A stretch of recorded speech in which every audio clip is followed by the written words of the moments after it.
فہیم نئے فلیٹ میں شفٹ ہوا۔ پہلی رات ہی اسے عجیب احساس ہوا کہ کوئی اسے دیکھ رہا ہے۔ بار بار یوں لگتا جیسے کچن کے موڑ سے کوئی جھانک رہا ہے، لیکن وہاں کوئی نہیں تھا۔ رات کے 2 بجے اس نے اپنے بیڈ روم کا دروازہ بند کیا اور لائٹ آف کر دی۔ چند لمحوں بعد دروازے کے نیچے ہلکی سی لال روشنی جھلکی۔ فہیم کان لگا کر سننے لگا۔ باہر کوئی ہلکی آواز میں سرگوشی کر رہا تھا۔ جاگ رہے ہو؟ وہ خوف سے جم گیا۔ ہمت کر کے اس نے موبائل کی فلیش آن کی اور دروازے کے نیچے روشنی ڈالی۔ دروازے کے نیچے والی خالی جگہ سے ایک آنکھ اسے پلک جھپک کر دیکھ رہی تھی۔ فہیم چیخ پڑا۔ آنکھ فوراً غائب ہو گئی۔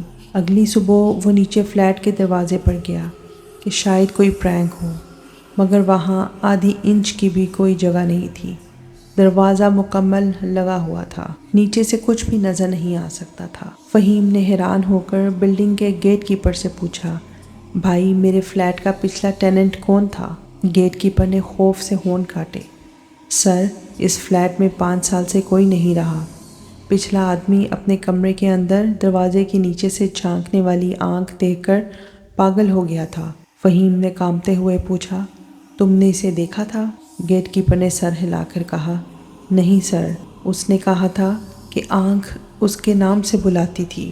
اسی لمحے فہیم کے موبائل پر نوٹیفیکیشن آیا، وائس نوٹ، اور اس میں کسی نے سرگوشی کی آواز میں کہا، فہیم